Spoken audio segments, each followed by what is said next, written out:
جس میں اللہ تعالیٰ نے 3 طرح کے لوگوں کا تذکرہ فرمایا۔ پہلے ایمان والے، ان کی 5 صفتیں بیان کی، پھر کافر جو اللہ کی ذات کے، اللہ کی کتاب کے، اللہ کے نبی کے منکر ہیں، مختصر ذکر ان کا، اور پھر لگاتار تقریباً 12 آیتوں میں منافقوں کا تذکرہ کیا جو نام کے مسلمان بنے لیکن اپنے آپ کو پریکٹیکل مسلمان نہ بنا سکے اور اپنے آپ کو ہوشیار سمجھتے رہے کہ ہم دنیا کا بھی فائدہ اٹھا لیں گے اور آخرت کا بھی فائدہ اٹھا لیں گے۔ ظاہری جو ایمان ہے اس سے ہمیں آخرت میں فائدہ ہو جائے گا، اور پریکٹیکل مسلمان نہ بن کر ہم دنیا کے فائدے اکٹھے کر لیں گے۔ اس طریقے سے وہ دین کا لبادہ اوڑھ کر اللہ کو اور اس کے رسول کو اور ایمان والوں کو دھوکہ دینے کے لیے تیار ہیں۔ اللہ نے فرمایا در حقیقت یہ اپنے آپ کو دھوکہ دیتے ہیں، اس لیے کہ جو اللہ کو دھوکہ دے گا وہ در حقیقت اپنے آپ کو ہی دھوکہ دے گا۔ پھر اس کے بعد وہ مشہور واقعہ حضرت آدم اور حضرت حوا کا جنت سے نکلنے کا، اور کس طریقے سے شیطان نے انہیں گمراہ کیا، شیطان نے انہیں پھسلایا اور کس طریقے سے وسوسہ ڈالا اور جنت سے نکالا۔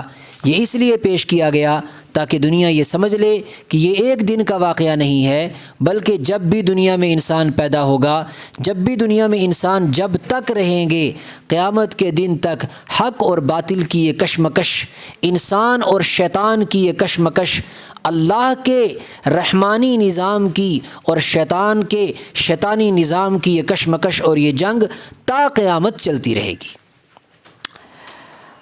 اس کے بعد ایمان والوں کو تقریباً 5ویں رکوع میں کچھ احکامات دیے گئے اور یہ یاد دلایا گیا کہ دیکھو ہم نے جیسے بنی اسرائیل یعنی یہودیوں کو بڑی نعمتیں دی اور ان پر بڑے احسان کیے، ان سے وعدے لیے، لیکن نہ تو انہوں نے نعمتوں کی قدر کی، نہ انہوں نے وعدے پورے کیے، بلکہ جو احکامات اللہ نے انہیں دیے تھے انہوں نے وہ سارے کے سارے احکامات توڑ ڈالے، انبیاء کرام کو قتل کیا اور اللہ کی ناشکری کی۔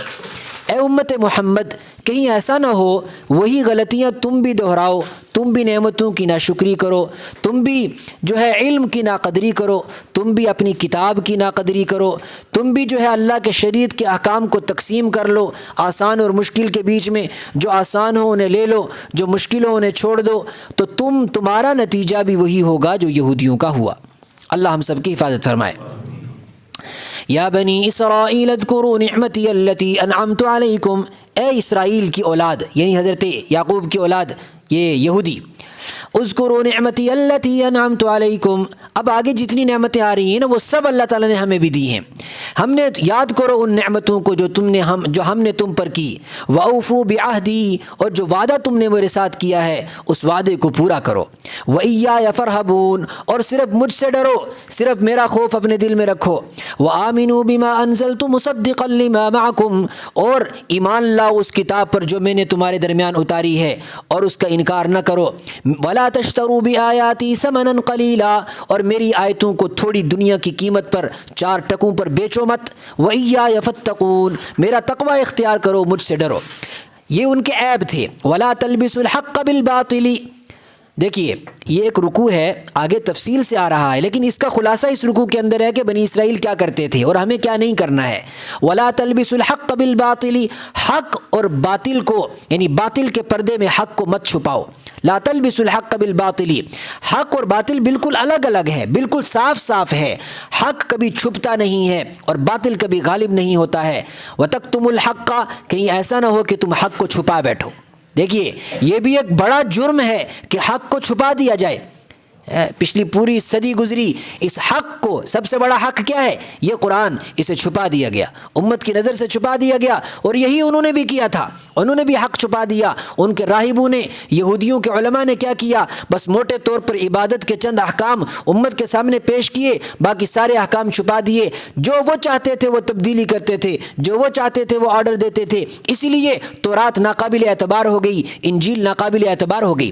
جو در حقیقت تورات اتری تھی، جو جو انجیل اتری تھی اس پر تو ہمارا ایمان ہے اور اس پر ایمان رکھنا ایمان کامل کا حصہ ہے، لیکن یہ جو موجود تورات ہے، یہ جو موجود انجیل ہے، یہ قابل اعتبار نہیں ہے۔ یحرفون الکلم عن مواضعہ، یہ اللہ کے احکامات کو، اللہ کی آیتوں کی تحریف کرتے ہیں، اس کو تبدیل کر کے لوگوں کے سامنے پیش کرتے تھے۔ اور وَأَقِيمُوا الصَّلَاةَ، نماز قائم کرو ہم نے تمہیں کہا تھا، لیکن انہوں نے ایسا نہیں کیا۔ اور یہ کیا ہو، ہمیں حکم نہیں ہے؟ ہمیں بھی یہی حکم ہے۔ وَآتُوا الزَّكَاةَ، ہم نے ان کو کہا تھا کہ زکوٰۃ دو، کیا یہ ہمیں حکم نہیں ہے؟ ہمیں بھی ہے۔ وَارْكَعُوا مَعَ الرَّاكِعِينَ، اور رکوع کرنے والوں کے ساتھ رکوع کرو، جماعت کے ساتھ نماز پڑھو اور اللہ کے سامنے سر بسجدہ ہو جاؤ۔ أَتَأْمُرُونَ النَّاسَ بِالْبِرِّ، کہیں ایسا نہ ہو کہ تم نیکی کا راستہ لوگوں کو دکھاتے پھرو، وَتَنْسَوْنَ أَنفُسَكُمْ، اور خود اپنے آپ کو بھول جاؤ۔ ہاں، اللہ کے رسول صلی اللہ علیہ وسلم نے ہمیں بہترین قرآن، بہترین کتاب دی، بجائے یہ کہ ہم جو ہے اس کو دوسروں کو پہنچائیں، امت تک پہنچائیں، کفار تک پہنچائیں، اللہ کے نافرمانوں تک پہنچائیں، اللہ کو نہ پہچاننے والوں تک پہنچائیں، اس کے الٹا کیا ہوا کہ ہم اپنے آپ کو ہی بھول گئے، اپنی قوم کو ہی، اپنی قوم خود اپنا قرآن بھول گئی۔ وَأَنْتُمْ تَتْلُونَ الْكِتَابَ، حالانکہ تم تو کتاب کی تلاوت کرتے ہو۔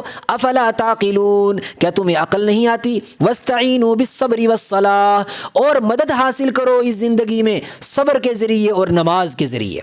کنٹرول، صبر کا مطلب کنٹرول، اللہ کی مرضی کے مطابق اپنی مرضی کو کر دینا، اسی کا نام صبر ہے۔ وَإِنَّهَا لَكَبِيرَةٌ، اور یہ نماز بڑی بھاری چیز ہے، إِلَّا عَلَى الْخَاشِعِينَ، مگر ان لوگوں کے لیے آسان ہے جن کے دلوں میں اللہ کا خوف ہے، اور جن کے دلوں میں اللہ کا خوف نہیں ان کے لیے کچھ بھی نہیں، مچھر کے پر کے برابر بھی نہیں۔ کیا فرق پڑتا ہے کہ 10 سال سے نمازیں چھوٹی ہوئی، کیا فرق پڑتا ہے؟ کوئی فرق نہیں پڑتا۔ دن میں 5 چھوٹ جاتی ہیں، پورا مہینہ، پورا سال بے نمازی کا گزر جاتا ہے، کوئی فرق نہیں پڑتا ہے، جو ہے مکھی بھی نہیں گزرتی سر کے اوپر سے۔ فرمایا وَإِنَّهَا لَكَبِيرَةٌ، جن لوگوں کے اوپر یہ نماز بھاری پڑتی ہے، ان کو پڑھنا مشکل لگتا ہے، سوچتے کہ فجر کی نماز اٹھ کے پڑھیں کیسے؟ بھئی فجر کی نماز اس لیے بھاری پڑتی ہے کہ دل میں خدا کا خوف نہیں ہے۔ وَإِنَّهَا لَكَبِيرَةٌ، یہ نماز بڑی وزنی پڑتی ہے، بڑی بھاری پڑتی ہے، ہاں ان لوگوں کو بڑی آسان لگتی ہے جن کے دلوں میں اللہ کا خوف ہے اور جنہیں اپنے رب کے سامنے جواب دینا ہے۔ دین پر کون عمل کرتا ہے؟ دین پر عمل کرنے کا جذبہ کس کے اندر پیدا ہوتا ہے؟ فرمایا ان لوگوں کے اندر الذین یظنون انہم ملاقو ربہم، ان لوگوں کے اندر جن کو یہ یقین ہوتا ہے کہ ان کے رب سے ملاقات ہونے والی ہے۔ الذین یظنون، جنہیں یہ یقین ہوتا ہے انہم ملاقو ربہم، کہ ان کی ملاقات ہونے والی ہے ان کے رب سے، وانہم الیہ راجعون، اور ان کو اس کے رب کی طرف، اپنے رب کی طرف پلٹ کے جانا ہے۔ جن کو یہ دھیان ہوتا ہے وہ نمازوں میں غفلت نہیں کرتے، وہ روزوں میں غفلت نہیں کرتے، وہ رزق حلال کمانے میں اور جو ہے غفلت نہیں کرتے، وہ اپنی اولاد کو بے دین نہیں بناتے، وہ اپنی اولاد کو دین دیتے ہیں، اپنے گھر میں دین کا ماحول پیدا کرتے ہیں۔ کیوں؟ اس لیے کہ انہیں پتہ ہے کہ ان کے رب سے ملاقات ہوگی اور زندگی کا حساب ہوگا۔ ہاں، اب جو ہے ان کی نعمتوں کا ذکر شروع ہوتا ہے جو بنی اسرائیل پر کی۔ پہلی کیا نعمت ذکر کی؟ فرمایا دیکھو فرعون تمہیں ستاتا تھا، فرعون کے ظلم و ستم کا تم شکار تھے، ہم نے تمہیں نجات دی، اور اس کا نتیجہ یہ ہونا چاہیے تھا کہ تم ہمارے شکر گزار بندے بنتے، لیکن تم نے بچڑے کی پوجا شروع کر دی۔ جب وہاں سے نکلے اللہ تعالیٰ نے جو ہے فرعون کو اور اس کے لشکر کو غرق کیا، اور انہیں اللہ حضرت موسیٰ علیہ السلام کی نگرانی میں اور ان کی رہبری میں جو ہے آزادی دی اور اس ظلم و ستم سے آزاد کیا۔ حضرت موسیٰ علیہ السلام ان کے لیے کتاب لانے کے لیے گئے اور انہوں نے کیا کیا؟ بچڑے کی پوجا شروع کر دی اور اللہ کے ساتھ شرک کرنا شروع کر دیا۔ پھر ان کے بیچ میں ایک واقعہ پیش آیا جو مشہور، جس کے نام سے یہ سورہ بقرہ ہے، کہ کسی نے جو ہے چچا نے اپنے بھتیجے کو قتل کر دیا اور قاتل کا پتہ نہیں چل رہا تھا۔ ان دنوں میں ایک فرقہ تھا ان کے درمیان جو کہتا تھا کہ مرنے کے بعد دوبارہ زندہ نہیں ہو سکتا انسان۔ تو اللہ تعالیٰ نے ایک واقعہ رونما کیا، چونکہ وہ قاتل گم ہو گیا تھا اور قاتل کا پتہ نہیں چلتا تھا، تو حضرت موسیٰ علیہ السلام کو اللہ نے حکم دیا کہ ایک گائے ذبح کرو اور اس گائے کا گوشت جو ہے وہ اس مقتول کے ساتھ لگاؤ، وہ مقتول زندہ ہو جائے گا اور وہ خود بتائے گا کہ میرا قاتل کون ہے۔ اللہ جو چاہے کرے، اللہ کے یہاں کوئی چیز ناممکن نہیں ہے۔ حالانکہ بظاہر ایسا نہیں ہے کہ کسی بھی گوشت کے ٹکڑے کو کسی مردے کے ساتھ لگا دیا جائے تو وہ زندہ ہو جائے، لیکن یہ سب اللہ کے حکم سے ہونا تھا، اور یہ اس لیے ہونا تھا، ایک تو جو وہ گائے کی پوجا کرتے تھے، گائے کی محبت ان کے دل کے اندر تھی، اللہ تعالیٰ نے اسے ذبح کرنے کا حکم دیا۔ اور دوسری طرف اللہ تبارک و تعالیٰ کے حکم سے ایک مردہ زندہ ہوا اور اس سے حجت پیش ہو گئی کہ اگر اللہ اس دنیا کے اندر ایک مردے کو زندہ کر سکتا ہے تو آخرت میں تو سب کو زندہ کرے گا۔ یہ واقعہ پیش آیا۔ ان کے اندر ایک بڑی خرابی یہ تھی کہ وہ ڈائریکٹ شریعت کے احکام پر عمل نہیں کرنا چاہتے تھے، بس سوال کرتے تھے، سوال پہ سوال، سوال پہ سوال، سوال پہ سوال، ایسا کیوں، ایسا کیوں نہیں، ہر چیز کے پیچھے لاجک تلاش کرتے تھے۔ معلوم ہوا امت محمد کو بھی کہا گیا جیسا صلی اللہ علیہ وسلم جیسا جیسا آپ کو حکم دیا جاتا ہے بس سر جھکا کر عمل کرنا شروع کر دیجئے، ہر چیز کے پیچھے لاجک تلاش نہ کیجئے۔ یہی وجہ ہے کہ شریعت کے ہر حکم کے پیچھے لاجک تلاش نہیں کیا جا سکتا۔ یہ الگ بات ہے کہ شریعت کا کوئی حکم لاجک کے خلاف نہیں ہے، لیکن انسان کو یہ حق نہیں ہے اپنی عقل سے شریعت کے احکام کو پہچانے۔ انسان کو یہ حق نہیں ہے، اللہ نے حکم دے دیا، مسلمان کا کام یہ ہے کہ وہ اللہ کے حکم کے سامنے اپنا سر جھکا دے۔ اسی کا واقعہ پیش کیا کہ جب انہوں نے گائے ذبح کرنے کا حکم دیا تو انہوں نے کہا بتاؤ وہ گائے کیسی ہے، اس کا رنگ کیسا ہے، جوان ہونی چاہیے یا بوڑھی ہونی چاہیے، کھیت میں جتی ہوئی ہونی چاہیے کہ نہیں جتی ہوئی ہونی چاہیے۔ اس طریقے کے احکامات اللہ تبارک و تعالیٰ نے فرمایا وما کادوا یفعلون، اصل میں تو ان کو عمل نہیں کرنا تھا، بس وہ ادھر ادھر کے سوالات کرتے تھے۔ پھر اللہ نے انہیں حکم دیا ایک بستی میں داخل ہو جاؤ اور وہاں تکبر کے ساتھ داخل نہیں ہونا، عاجزی اور انکساری کے ساتھ داخل ہونا اور مغفرت والے الفاظ استعمال کرتے ہوئے اللہ سے معافی مانگتے ہوئے داخل ہونا۔ وہ اکڑ گئے، اللہ کے سامنے تکبر کرنے لگے، اکڑ کر اس شہر کے اندر گئے، اللہ کو وہ اکڑنا بھی پسند نہیں آیا۔ پھر ان کو ضرورت پڑی، ان کو پیاس لگی میدان تیہ کے اندر، اللہ نے فرمایا ہم پانی پلائیں گے لیکن تم ہماری نعمتوں کا شکریہ ادا کرو۔ وَإِذِ اسْتَسْقَىٰ موسیٰ علیہ السلام نے اپنی قوم کے لیے پانی مانگا، فَقُلْنَا تو ہم نے کہا اضرب بعصاک الحجر، کوئی مسئلہ نہیں اے حضرت موسیٰ آپ اپنی لاٹھی مارو، پتھر سے پانی نکلیں گے۔ جتنے قبیلے تھے اللہ نے 12 چشمے جاری کر دیے، ان کو پانی پلایا اور کہا کلوا واشربوا من رزق اللہ، کوئی بات نہیں اللہ کی روزی میں سے کھاؤ، اللہ کی روزی میں سے پیو، لیکن یاد رکھو لا تعثوا فی الارض مفسدین، زمین کے اندر فساد نہیں کرنا، اللہ کی نافرمانی نہیں کرنا۔ لیکن انہوں نے ایسا نہیں کیا، انہوں نے کیا کیا؟ وَإِذْ قُلْتُمْ يَا مُوسَىٰ لَن نَّصْبِرَ عَلَىٰ طَعَامٍ وَاحِدٍ، من و سلوہ جب کھانے کے لیے آیا انہوں نے کہا اے موسیٰ کب تک ایک ہی کھانا کھاتے رہیں گے؟ فَادْعُ لَنَا رَبَّكَ، اپنے رب سے ہمارے لیے اور کھانے مانگ، اپنے رب سے۔ یہاں سے کیا معلوم ہوا؟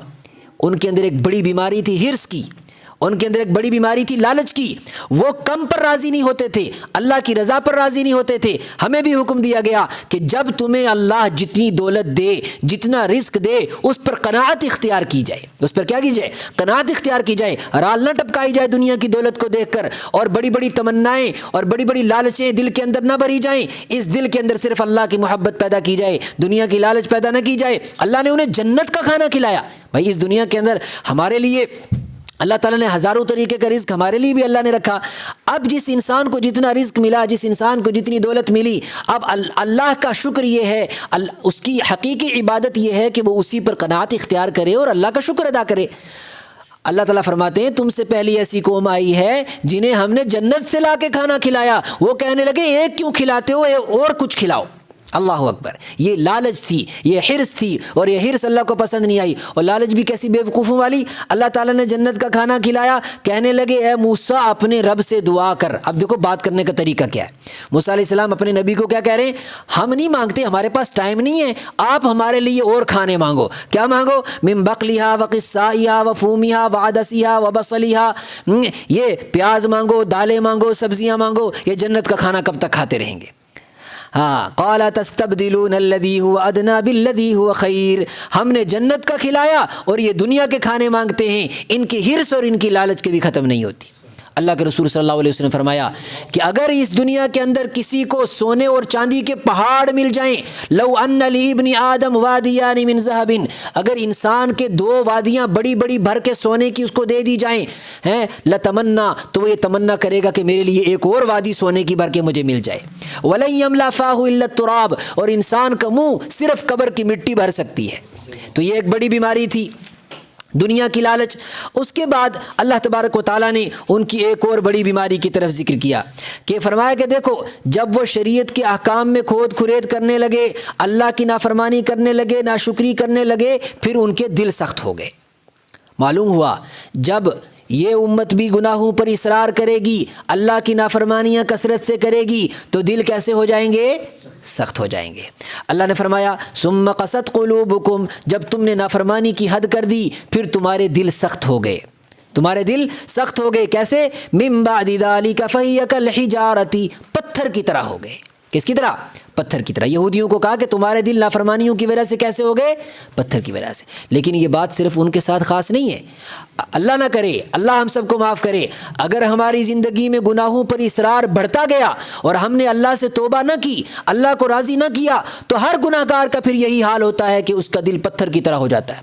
نیکی نہیں محسوس ہوتی، نیکی کر کے کوئی خوشی نہیں ہوتی، اور جو ہے گناہ کر کے انسان کو کوئی احساس اور ندامت نہیں ہوتی. پتھر کی طرح دل سخت ہو جاتا ہے. اللہ نے فرمایا کبھی کبھی تو ایسا ہوتا ہے پتھر سے بھی زیادہ سخت ہو جاتا ہے. او اشد قسوہ، پتھر سے بھی زیادہ سخت ہوتا ہے. کیوں؟ وَإِنَّ مِنَ الْحِجَارَةِ لَمَا يَتَفَجَّرُ مِنْهُ الْأَنْهَارُ، فرمایا میرے پتھر تمہارے دلوں کی طرح نہیں ہیں. میرے پتھر بھی کبھی کبھی میرے خوف سے اپنی جگہ چھوڑ کے اور جو ہے اپنی جگہ سے ڈھلک آتے ہیں نیچے.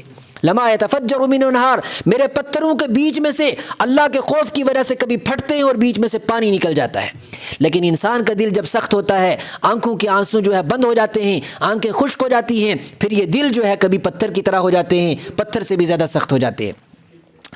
وَإِنَّ مِنْهَا لَمَا يَشَّقَّقُ، کچھ پتھر ایسے ہیں جو پھٹ جاتے ہیں. فَيَخْرُجُ مِنْهُ الْمَاءُ، اور ان پتھروں سے پانی نکلتے ہیں. وَإِنَّ مِنْهَا، کچھ پتھر ایسے ہیں لَمَا يَهْبِطُ، جو اوپر سے نکل پڑتے ہیں، گر جاتے ہیں. کیوں؟ مِنْ خَشْيَةِ اللَّهِ، اللہ کے خوف سے، اللہ کے ڈر سے.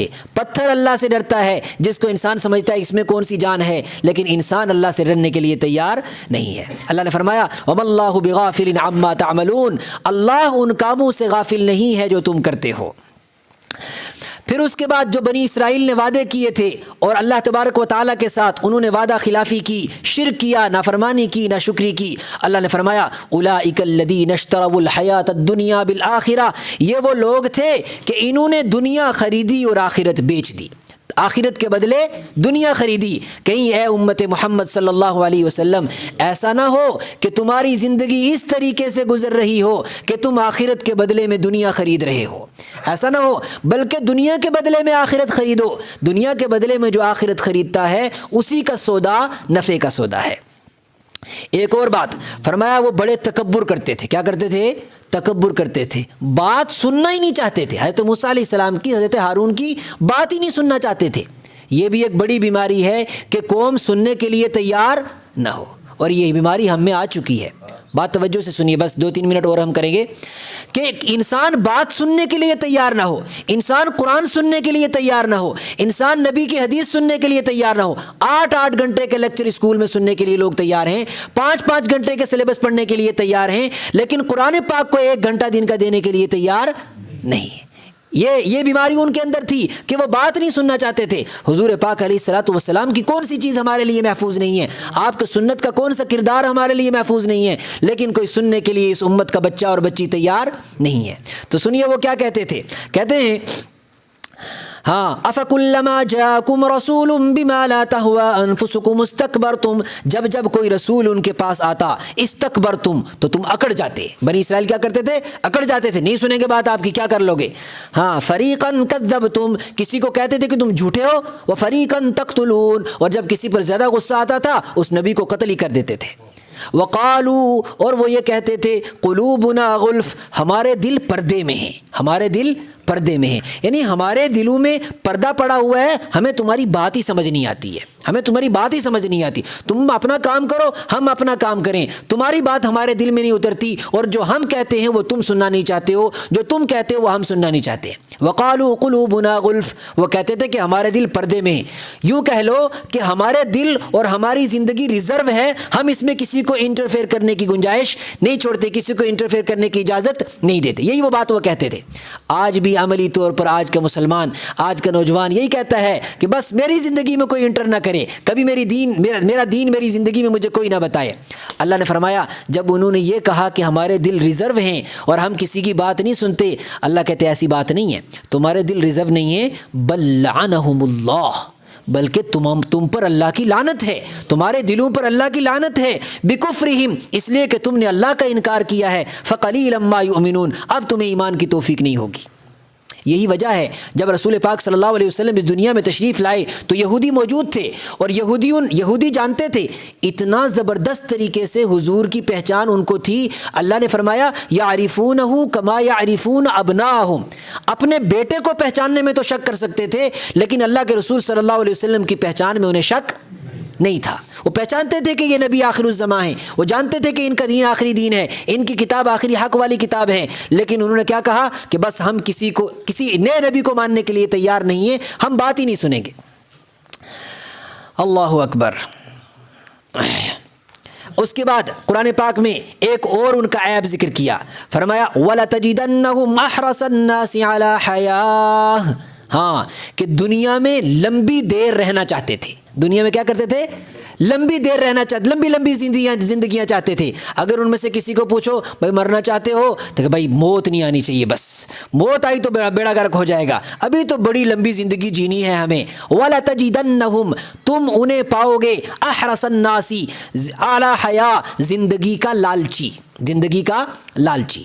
ہاں ہم میں سے بھی ہر ایک، جب انسان عمل میں کمزور ہوتا ہے تو زندگی کا لالچی بن جاتا ہے، جب انسان عمل میں مضبوط ہوتا ہے، وہ اللہ سے ملاقات کا مشتاق ہوتا ہے، اللہ کے رسول صلی اللہ علیہ وسلم سے ملاقات کا شوق اس کے اندر ہوتا ہے، موت سے وہ گھبراتا نہیں ہے، ہاں بس اتنا کہتا ہے کہ اللہ کو جب زندگی مجھے دینی ہوگی اتنی زندگی اللہ دے گا، اور اگر موت بھی آ گئی تو کوئی گھبرانے کی بات نہیں، اللہ سے ملاقات ہوگی۔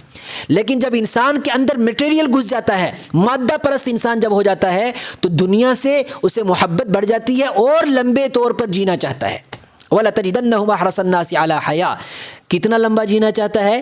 اللہ نے فرمایا یود احدہم، وہ چاہتے ہیں لو یعمر الف سنہ، کہ کاش انہیں 1000 سال کی زندگی مل جاتی۔ کتنے کی؟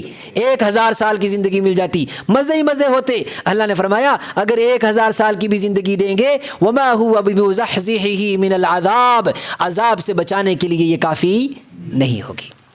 پھر ایک بات اور فرمایا وَلَمَّا جَاءَهُمْ رَسُولٌ مِّنْ عِنْدِ اللَّهِ، یہ بڑی اہم آیت ہے، بہت غور سے اس کو سنیے، بات ختم کر رہے ہیں۔ فرمایا جب رسول ان کے پاس آئے اور ان کو کتاب دی، نَبَذَ فَرِيقٌ مِّنَ الَّذِينَ أُوتُوا الْكِتَابَ كِتَابَ اللَّهِ وَرَاءَ ظُهُورِهِمْ كَأَنَّهُمْ لَا يَعْلَمُونَ، یہ آیت بہت اہم ہے، اگر کوئی سو رہا ہے تو وہ جاگ کے سنے۔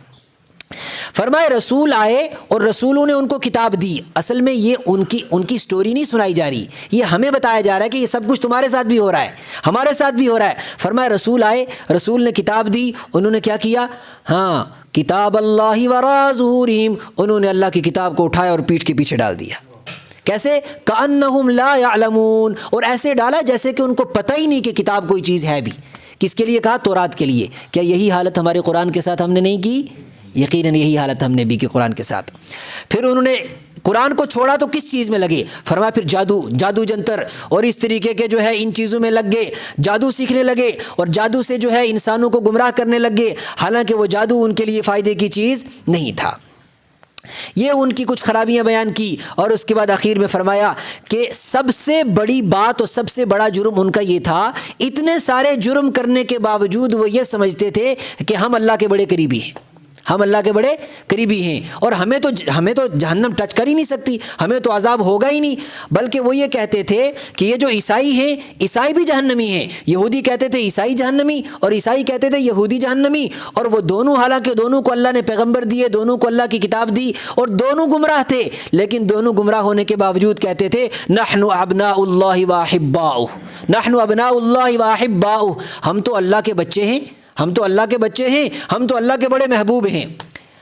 ہاں اللہ نے اس امت کو اپنا محبوب بنایا، لیکن اس امت کو اپنا محبوب بنانے کے ساتھ ساتھ محبوبیت کی وجہ سے اس امت کو بھی دھوکا ہوا کہ بھائی کچھ مت کرو، امت محمد میں پیدا ہو گئے، اب جو ہوگا دیکھا جائے گا، اب آپ کی سفارش پہ ہی سارا کام چل جائے گا۔ ایسا نہیں ہونے والا، صرف محبت پر اور آپ کی امت میں پیدا ہونے پر انسان کے لیے کامیابی کا مدار نہیں ہے۔ ان کے لیے بھی اللہ تعالیٰ نے فرمایا وقالت الیہود لیست النصارى علی شیء، یہودی کہتے ہیں کہ عیسائی کچھ نہیں، عیسائی کہتے ہیں کہ یہودی کچھ نہیں، اور یہ سب مل کر کہتے ہیں کہ ہم اللہ کے بڑے محبوب ہیں۔ اللہ فرماتے ہیں کوئی بات نہیں، اللہ یحکم بینہم، اللہ تمہارے درمیان فیصلہ کرے گا، عمل لے کر جو آئے گا وہی کامیاب ہوگا، بد عملی کی زندگی کے ساتھ جو آئے گا وہ ناکام ہوگا۔ ہاں بس یہاں بات ختم ہو گئی، اور اس کے بعد اللہ تعالیٰ نے حضرت ابراہیم کا تذکرہ کیا، جو یہودیوں کے نزدیک بھی مسلم شخصیت تھے اور عیسائیوں کے نزدیک بھی مسلم شخصیت تھے، اور امت محمد صلی اللہ علیہ وسلم کے نزدیک بھی مسلم شخصیت ہیں۔ کیا ان کی صفات تھی اور اس امت پر ان کے کیا احسان ہیں، انشاءاللہ وہ ہم کل سنیں گے۔ سبحان اللہ و بحمدہ۔